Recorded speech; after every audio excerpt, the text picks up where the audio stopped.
A lo largo de la historia, se han conocido diversos hechos enigmáticos que carecen de explicación convincente. Incluso antes de que existiera la criptozoología, la humanidad ya había tenido diversos encuentros con seres extraños que aparecen y desaparecen sin dejar rastro. Uno de estos casos ocurrió a finales del siglo XIX en la ciudad de Crawfordsville, en Indiana, Estados Unidos, donde la vida de dos personas cambiaría completamente tras ver algo que por sí solos no pudieron explicar. Fueron testigos de la criatura conocida como la bestia de Crawfordsville.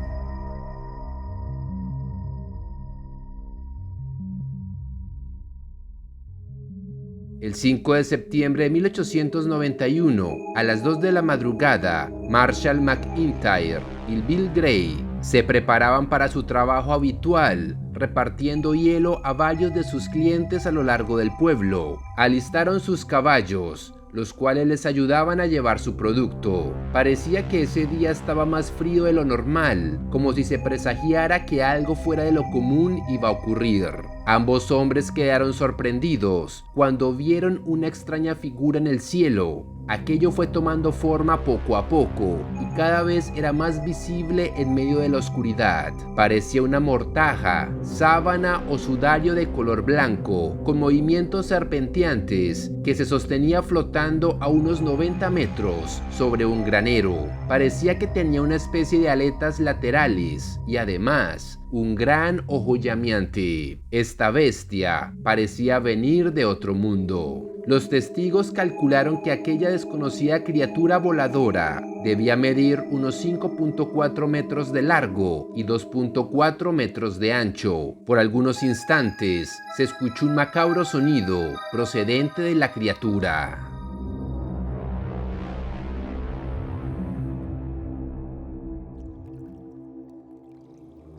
Los dos testigos no daban crédito a lo que veían sus ojos. No conocían nada que pudiera dar una explicación racional a lo que tenían frente a ellos. Aquella bestia comenzó a volar en círculos sobre el área, siempre manteniendo su forma y aparentemente desplazándose con sus aletas. De una sensación de sorpresa, pasaron a sentir un gran temor. No sabían si aquel ser era peligroso, por lo que decidieron correr y esconderse dentro del granero, en caso de que la bestia descendiera y decidiera atacarlos. Marshall y Bill se asomaban en ocasiones para ver si la entidad ya se había ido. A veces parecía que ya no estaba y todo se encontraba en silencio, pero de repente aparecía otra vez volando sobre ellos. Esto se repitió por al menos una hora, hasta que finalmente, pasadas las 3 de la madrugada, la bestia había desaparecido definitivamente.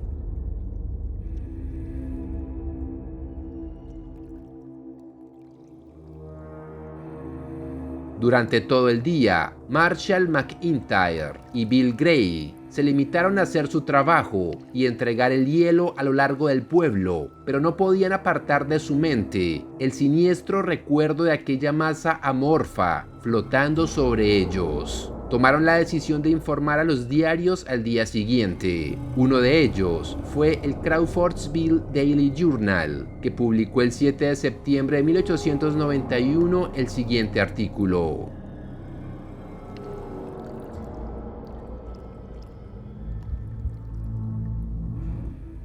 Un fenómeno extraño, una horrible aparición se cierne sobre la ciudad esta madrugada. Lo que Dan O'Shanter vio en su famosa carrera fue descontado esta mañana alrededor de las 12 en punto, por lo que vieron Marshall McIntyre y Bill Gray. A esa hora estaban en el granero de William Martin, en East Main Street, enganchando el equipo al vagón de hielo antes de partir hacia las casas de hielo. Mientras estaba parado en el callejón trasero del establo, el señor McIntyre de repente sintió una extraña sensación de asombro y temor que se apoderó de él, y al mirar hacia arriba vio una horrible aparición que se acercaba desde el oeste. Estaba a unos 90 o 120 metros de altura y tenía un aspecto de lo más espantoso. Medía 5 metros y medio de largo y y 2,5 metros de ancho, y se movía rápidamente por el aire mediante varios pares de aletas laterales que funcionaban con mayor solidez. Era de un blanco puro y no tenía forma definida,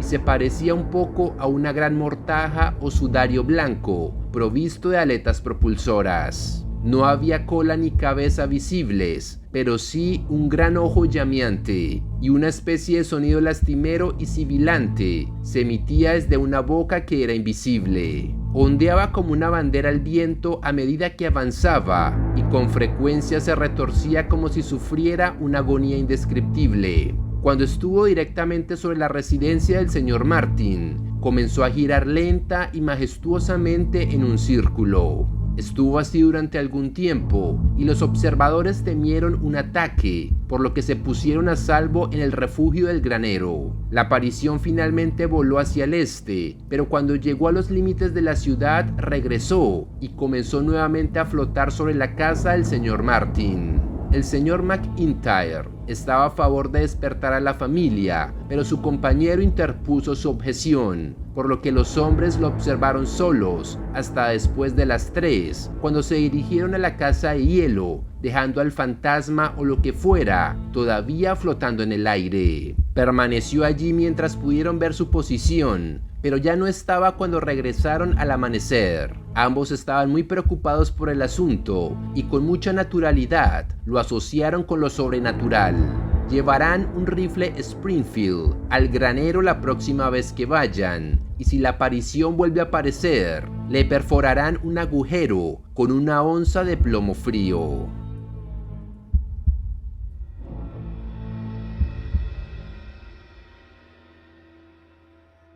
Pero este no fue el único avistamiento de la bestia de Crawfordsville. 2 días después del primer avistamiento, un pastor de la primera iglesia metodista, de nombre G.W. Switzer, tendría un encuentro con esta misma entidad mientras recogía agua de un pozo. Todo ocurrió de manera similar. Era la medianoche cuando el pastor comenzó a sentir más frío de lo normal, además de una extraña sensación como si algo lo estuviese acechando. Esto se convirtió en un hormigueo detrás de la cabeza, que lo hizo girar y mirar hacia arriba, topándose con la extraña criatura que parecía una manta que nadaba en el aire, retorciéndose a veces como una serpiente.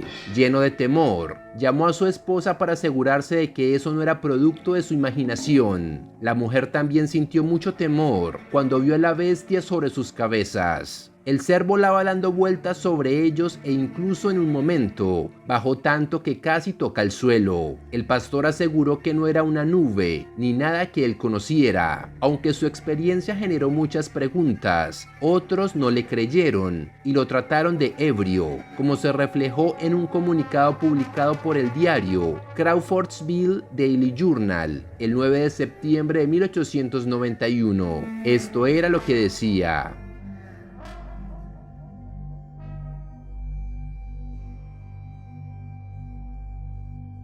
el reverendo G.W. Switzer está recibiendo consultas de todo el país en relación con el espectro que vio el viernes por la noche. Los investigadores ansiosos quieren saber todo sobre esto y la experiencia personal del señor Switzer. Recibió una carta del Instituto Kelly para ebrios de Plainfield diciéndole que los pacientes allí veían con frecuencia tales visiones y que las apariciones frecuentemente tenían cuernos y colas. Pero después de unos días de tratamiento, los pacientes dejaron de verlas. La carta terminaba aconsejando al señor Switzer que viniera inmediatamente a recibir tratamiento.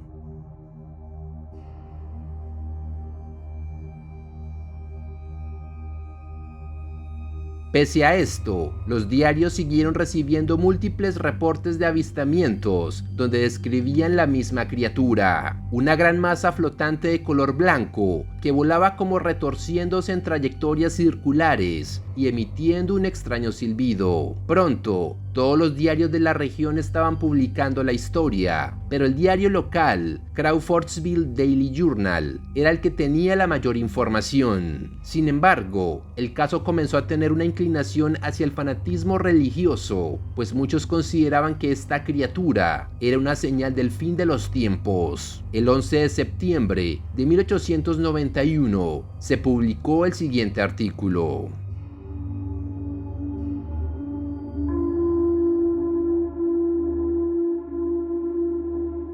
Preguntando por el espectro, el director de correos Bonnell recibe cartas en cada correo de personas de todo el país que preguntan ansiosamente sobre el espectro que se vio aquí el viernes pasado por la noche. Las investigaciones parecen en su mayor parte ser tontos engañados y casi asustados, por lo que creen que presagia la proximidad del día del juicio. Una mujer pobre que vive cerca de San Luis escribe una carta que sería patética si no fuera tan deliciosamente ridícula. Al concluir un aterrorizado llamado a obtener información directa, dice que escuchó que lo mismo se vio en Ohio hace algún tiempo y que teme que esté llegando al oeste. Quiere saber también si se puede ver durante el día y de qué color es. Hay otra clase de personas que preguntan seriamente y que pueden denominarse chiflados. Escriben una especie de carta de te lo dije, en la que dicen que han estado esperando la llegada del último día durante algún tiempo y parecen sentir un gran placer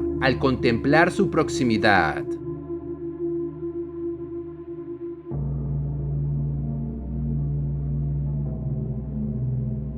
Los avistamientos continuaron por todo Crawfordsville. Algunos testigos incluso decían que habían podido sentir el aliento caliente de la bestia al acercarse. Pero entonces el diario hizo una publicación que aparentemente ponía fin al misterio sobre este extraño monstruo. El artículo decía lo siguiente: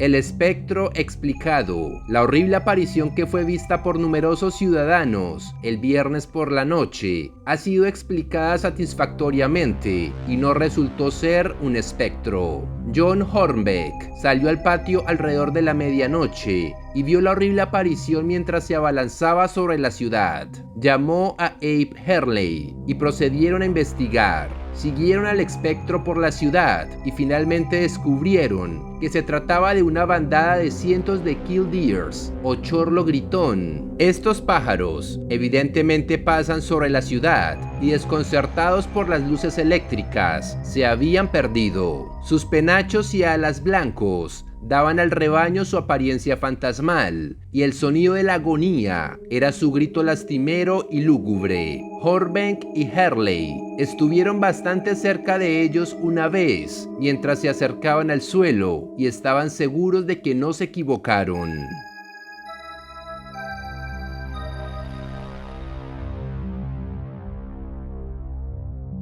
El chorlo gritón, de nombre científico Caradrius vociferus, es un ave nativa de América. Se alimenta principalmente de invertebrados. A menudo viajan en grandes grupos, produciendo ruidos estridentes.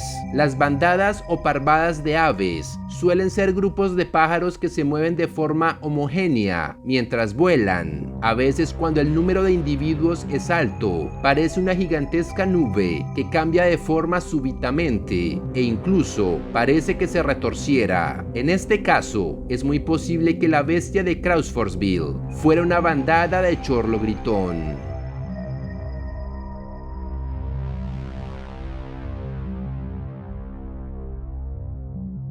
Se propuso otra explicación. En esa época se había puesto de moda entre los niños un juguete que eran paracaídas con globos. Se sugirió que tal vez los testigos habían visto algunos de estos globos llevados por el viento y los confundieron con una bestia desconocida. Aún así, este tipo de explicaciones no convenció a la mayoría de las personas que creían haber visto realmente una bestia voladora y no una bandada de aves o paracaídas de juguete.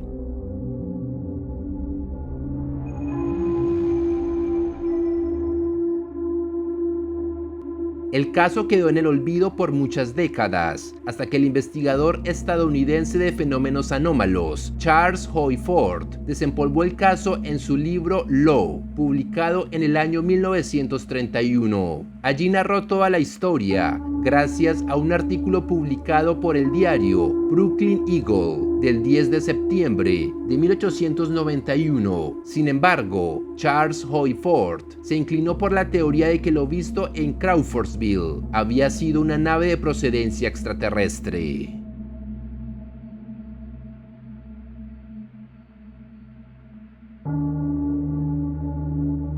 Una teoría similar fue dada por el biólogo y criptozoólogo británico Dr. Ivan T. Sanderson, quien propuso que los ovnis o platillos voladores no eran todos de procedencia extraterrestre y que algunos podrían ser realmente animales de baja densidad que flotaban a diferentes niveles de la atmósfera terrestre, por lo que el monstruo visto en Crawfordsville podría ser una bestia atmosférica. Así como en el mar existe la mantarraya, de nombre científico Mobula virostris, las cuales pueden llegar a medir más de 4,5 metros. Tal vez en la atmósfera de la Tierra vio una criatura desconocida que logre flotar entre las nubes.